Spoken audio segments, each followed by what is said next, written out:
Welcome back, everybody. My name is Dr. Dev and this is Barney. Hey Barney, how's it going? All right, Dr. Dev. Today we're going to talk about sleep and depression. A number of videos concentrating on mental health. Remember, mental health doesn't go away when the sun goes down.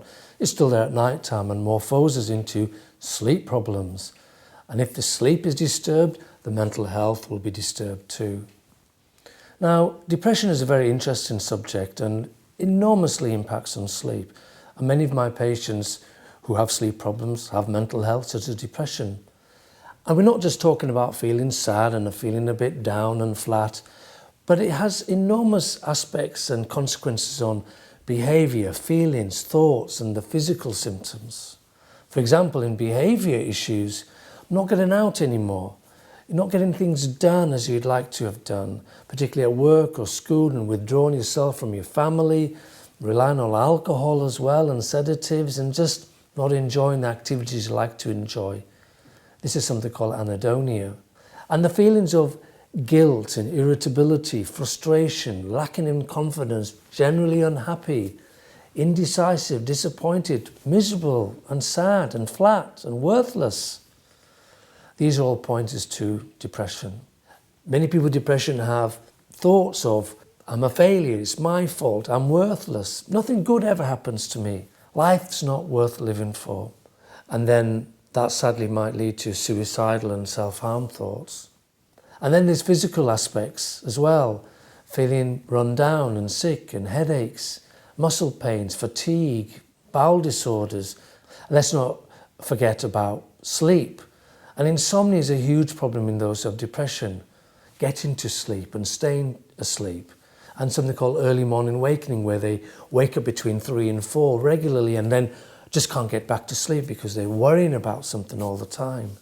The delayed sleep initiation is quite common as well, because sometimes there's a diurnal aspect of depression where they feel a little bit happy at night time, so they like to stay up a bit longer, but they hate getting out of bed because that's when the mood really comes down.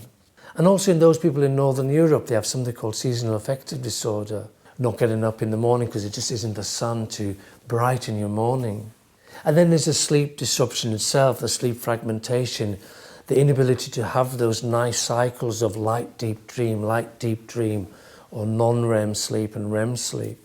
Now, one of the ways of treating depression naturally is seeing a clinical psychologist and undertaking cognitive behavioural therapy, which will allow you to change your thoughts and behaviour and teach you to think a bit more rationally and a bit more positively. Try and shift those negative thoughts to positive ones as well. But certainly those who are struggling with depression and mood and a lot of those physical symptoms, then seeing a psychiatrist would be very helpful, or even your primary care doctor who has an interest in mental health. And it may well be that you need medications such as SSRIs or tricyclic antidepressants. Now, for those with the sleep problems, then some people might take medication at night time. Unfortunately, there's few that do improve sleep greatly. Drugs like melatonin might get you to sleep earlier but not necessarily maintain your sleep. We're moving away from all those medications that induce sleep, like benzodiazepines like diazepam, nitrazepam, temazepam, that just cause more overwhelming sedation in the morning.